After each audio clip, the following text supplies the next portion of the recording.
Hello, hello, hello. Happy Valentine's Day. My Valentine has paws. My Valentine has paws. Yes, she does. She is a sweetheart. I love her to pieces. Her name is Snickers. Yeah, she is. She's my snickerdoodle. All right, so we're going to show ourselves some more love today. Gaining perspective on love and compassion and patience and everything we need. From here, we can also zoom out to remind ourselves once more that we're connected to others, that we're part of a much bigger picture, common humanity, and adjust our focus accordingly. Here are some example tips, simple tips. Let go of the need for outside validation. I don't need it. Stay positive.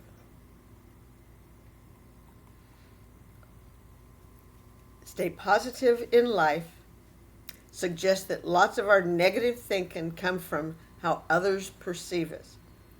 If we're beating ourselves up for eating something, for instance, a lot of that self-directed anger stems from social pressures. Absolutely. Don't eat that, it'll make you fat. Don't eat that, you'll get diabetes. Don't eat that. Don't eat that. Don't eat. So I eat. Like the pressures to look a certain way or maintain a certain weight. Choosing not to tie our happiness to outside influences can thus be an act of self-kindness with a much larger knock-on effect. If this idea is interesting to you, then you need to learn more about self-reliance, relying on yourself. That's all we need. That's all I need. I need to rely on myself. I don't need to rely on anybody to tell me that I'm doing good. I know it myself. Reach out to others. This might sound like the opposite of the above, but in fact, this technique is more about placing your feelings in context. When we talk with others, we realize that we're not alone in feeling pain at different times. It's an important part of reaffirming our sense of connectedness, reframing our perceived problems within the bigger picture, and building social support networks that are invaluable to well-being. What do you want, Snickers? Come here.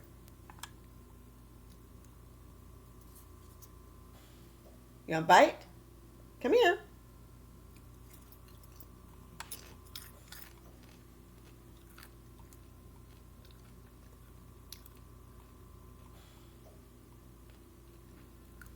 Now we're going to talk more about how to love yourself for real. Is time passing by quickly? It always does. How do you spend your time? Is your time spent with self-kindness and love or beating yourself up? I try to give myself self-love. I don't need to beat myself up. My children do that for me.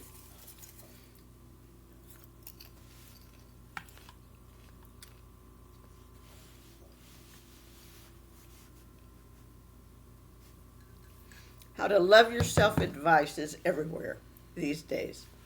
Step into your favorite local gift shop. You'll likely find self-love candles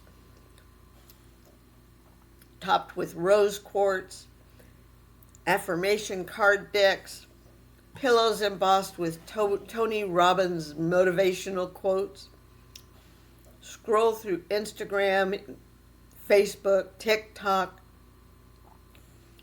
you'll probably encounter influencers sharing self-love advice that often ignores the many complex reasons why someone might struggle with self-worth. A barrage of, you just have to love yourself. Or some might call it toxic positivity. It gets to that point. I even do it. Speak on stage about the importance of self-kindness and compassion. I believe great humans make great leaders. Great leaders make great humans. Imagine a world with more kindness, compassion, and leadership. Thing is, there is more to this than just a pillow, quote, or a candle. This self-love thing sells. Are we really buying it, though? While it may seem cheesy or oversimplified, most mental health professionals will tell you, in one way or another, that being kinder to and more accepting of yourself is crucial for both mental well-being and healthy relationships. It is vital to being a great leader too. However, various factors, trauma, negative thinking, years of self-criticism, absolutely, and systematic discrimination, to name a few, can make this simple-sounding practice way more complicated and much easier said than done.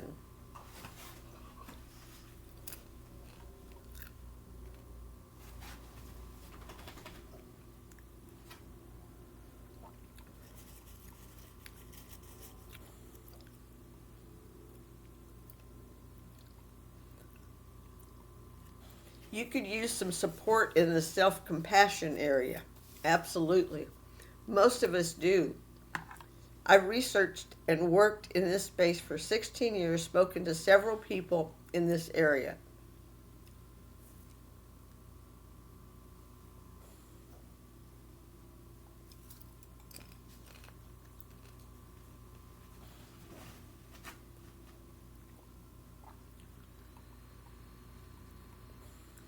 Think of self-love as a practice, not a destination, and define it for yourself. Know that you don't have to love your reality in order to love or accept or forgive yourself. Challenge your negative mental narrative by sticking to the facts, absolutely. Acknowledge that oppression and trauma can make self-love even more challenging. The whole time I was married to my husband, especially in the last 7 years, because I was oppressed and traumatized by being forced to be a prostitute, I had trouble giving myself self-love. People may have thought on camera that I was giving myself self-love because I was rubbing one out with a vibrator, but I wasn't. It wasn't the same. It was nowhere near what you feel with another person. Practice setting boundaries in real life and online to build self-worth. Remind yourself that loving, or at least accepting yourself, is worthwhile. Think of self-love as a practice, not a destination. And define it for yourself. There's no finish line to cross when you officially love yourself. Self-love is neither constant nor permanent. It's also not the same thing as being in love with yourself. So consider working toward acceptance of the word love doesn't feel right. We often define love in this fairy tale sense where everything needs to be perfect and then apply the same pressure to self love, which isn't realistic. We don't have to love everything about ourselves. Absolutely not. There's some days I look at myself in the mirror and go, what the fuck did you do during the night? I mean, my hair will be standing up on end. I don't know why.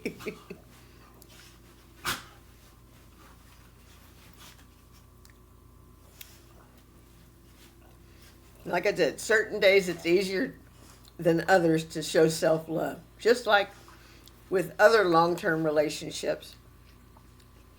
Sometimes loving ourselves is just commitment, perseverance, acceptance, or general neutrality.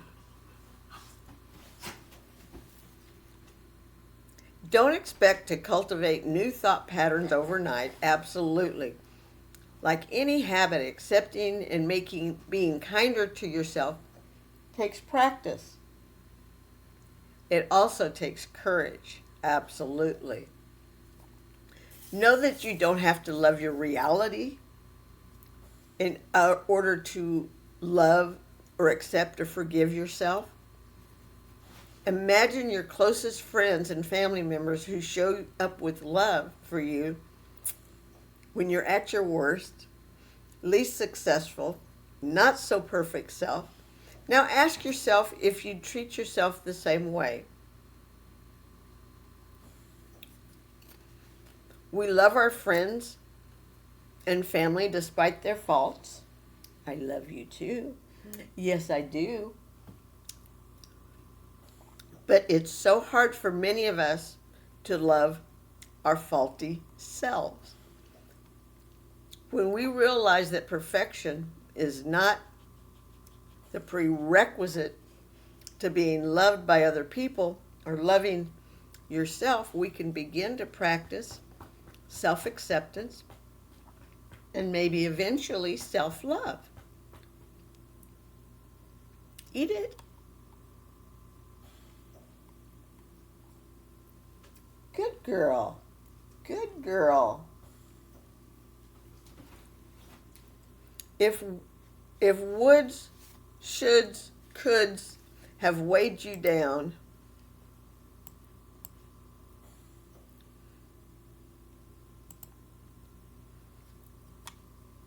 know that accepting your mistakes and imperfections can feel near impossible.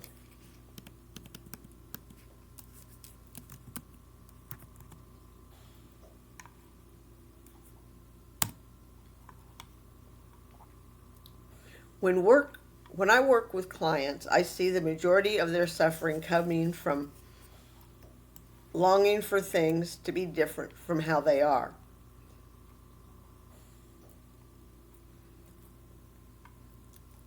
I use dialectical behavior therapy practice called radical acceptance to help people accept the reality of their lives while having hope for the future. We also practice this fantastic technique in our coaching.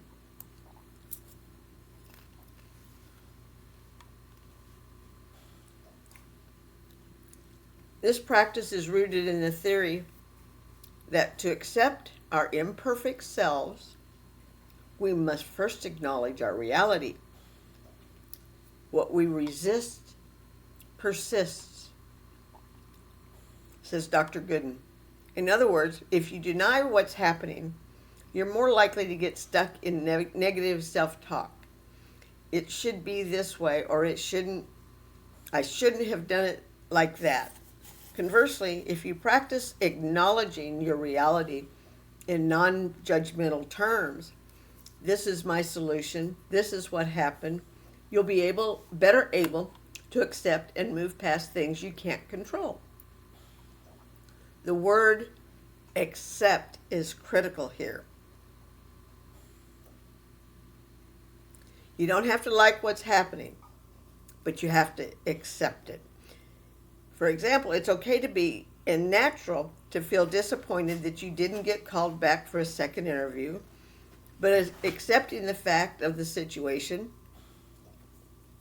they didn't call me back and I'm disappointed, can prevent you from feeling like you are a disappointment.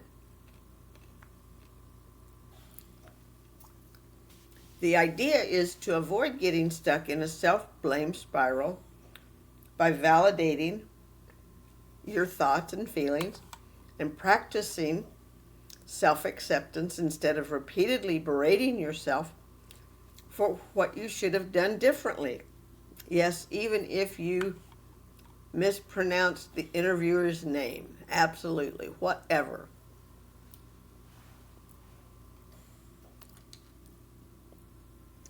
Snickers, we don't leave food on the floor.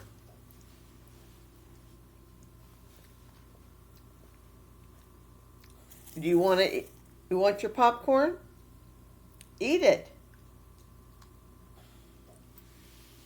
Self-forgiveness, we love this, is another practice that can foster self-love and acceptance.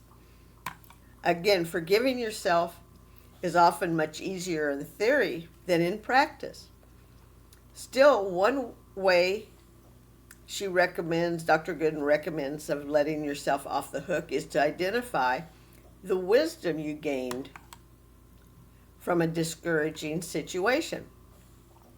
If, for example, a relationship doesn't work out, try not to be hard on yourself for the 5 months you invested in the other person or the way you acted that you're not proud of.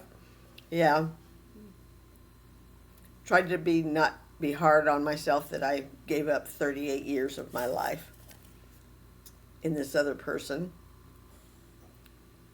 Instead, ask yourself what you learned during those 38 years.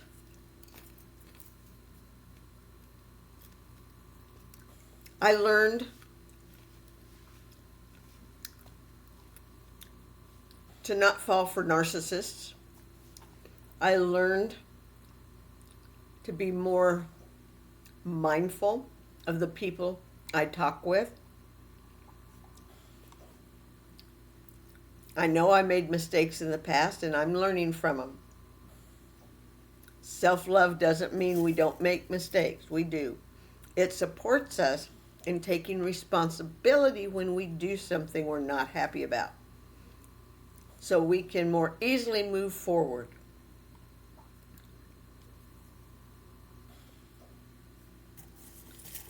It's also important to note that learning to accept and forgive yourself may bring deep sadness. Absolutely. When you think about how much time you've spent beating yourself up, comparing yourself to others,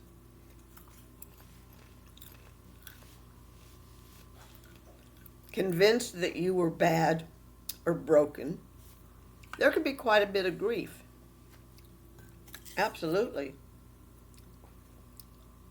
And Dr. Solomon says that's normal, even healthy, to grant yourself time to feel that loss of those 30 some odd years. So long as you eventually work on accepting whatever happened in the past so you can move forward and embrace your future as an opportunity to live differently. Absolutely. That's what I'm looking forward to. Living my life differently than I was.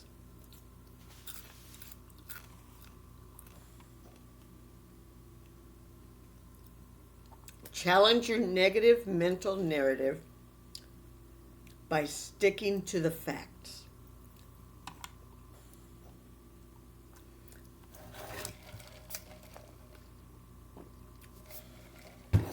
Buddhists explain suffering as 2 arrows. The first arrow is the unfortunate event that happened to us, absolutely. A painful arrow outside our control. The second arrow is the story we tell ourselves about that event. This suffering is self-inflicted.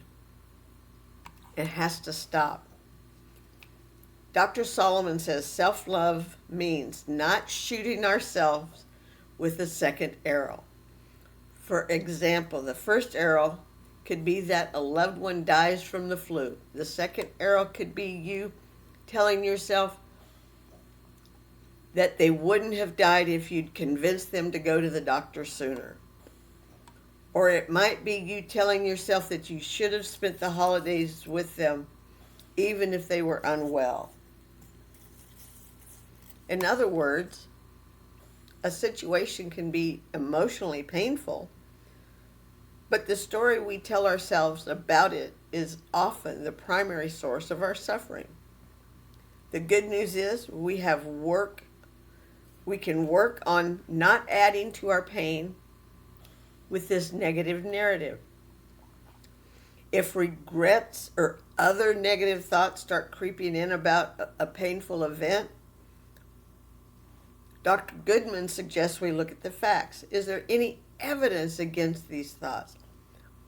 Is there anything you can identify that makes things seem less negative? You're not denying reality, but instead pointing out all the things that exist at once. So you were made redundant from your job. Does that mean you're bad at what you do? No. Is there evidence that proves it had nothing to do with your performance? Probably. Perhaps your performance at work has suffered due to challenges outside your control. Absolutely.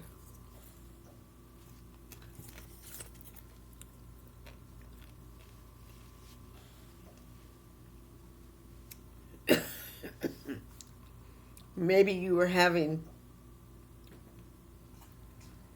issues at home that were causing you problems. That when you got to work, you were unable to concentrate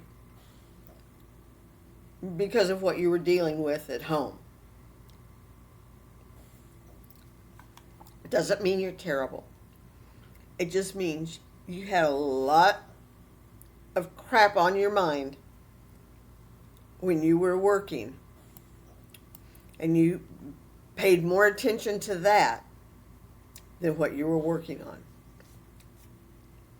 By identifying all the facts, you can better recognize what you are and aren't in control of, and avoid letting a challenging event define your self-worth.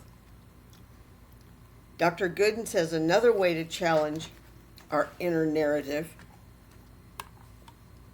our inner negative narrative, is to ask ourselves where those thoughts are coming from. For example, social media posts that trigger comparison can fuel negative self-talk. Consider those filtered Instagram pics from someone you haven't seen since high school that make you feel your life pales compared to theirs, or that somehow less worthy. Snickers.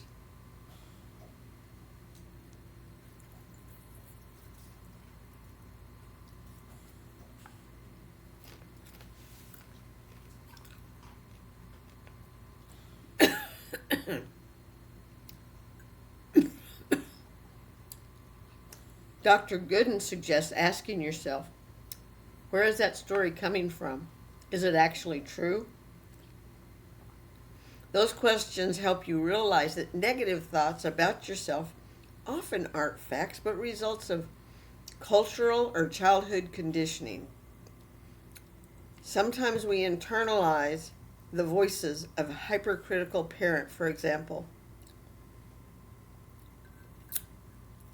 The mother with low self-esteem who berates herself when she made mistakes, or the father who is quick to point out his perceived physical flaws.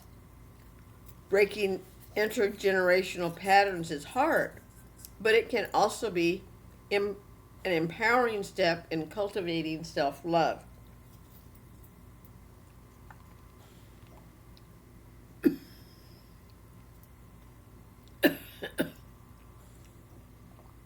It's exciting to realize that negative patterns can stop with you.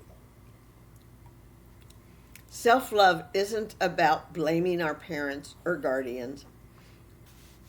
Maybe they did the best they could at the time they were raising you, and you didn't get what you needed when you needed it, when you were little. We are not responsible for how we were hurt, misunderstood, or neglected by caregivers when we were little, when we were children. But it is our responsibility as adults to address and adjust the coping strategies we developed to deal with that pain. And pain it is.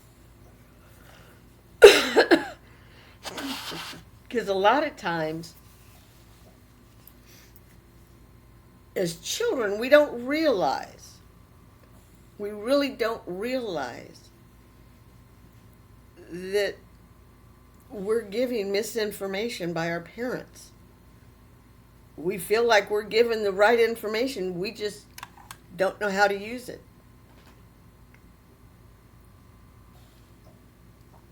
Therefore, because I wasn't raised by a mother that had self-esteem, self-worth, I don't. So I'm putting an end to it.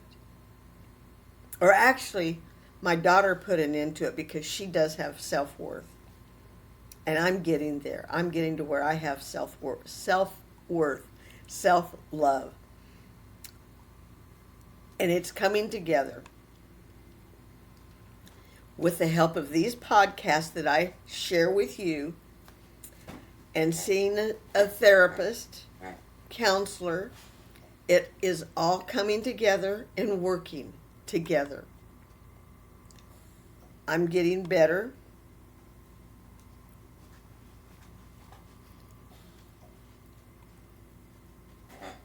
Acknowledge that oppression and trauma can make self-love even more challenging. Absolutely.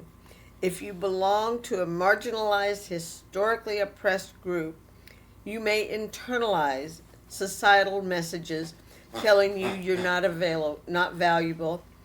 And even if you don't believe those messages about your particular group are true about you, there can be pressure to overperform to disprove them. Some people start to neglect their physical, emotional. Leave it.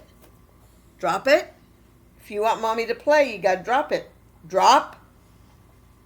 Okay, she doesn't. Trying to prove on an outward level that they're worthy and deserve respect. It can also be harder for survivors of trauma who often struggle with shame and self-blame, absolutely, to believe they are worthy of love. With interpersonal trauma or something else that violates boundaries, the implicit message is that you're not worthy of respect. No wonder my husband didn't show me respect. I proved that I was not worthy. Thank you.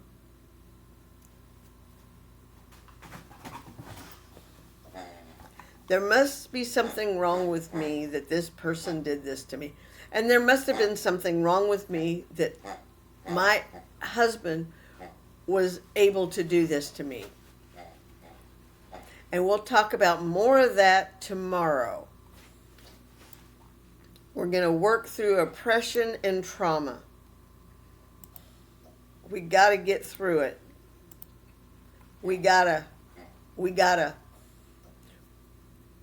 not only for me, but for you. We got to get through all this trauma, and we can do it. I can do it with your help. You can do it with my help and help of others. We need to get through this. We will get through this. what I want for you to do is have a wonderful, peaceful, loving Valentine's Day. I love you all. Take care of yourself. See you tomorrow.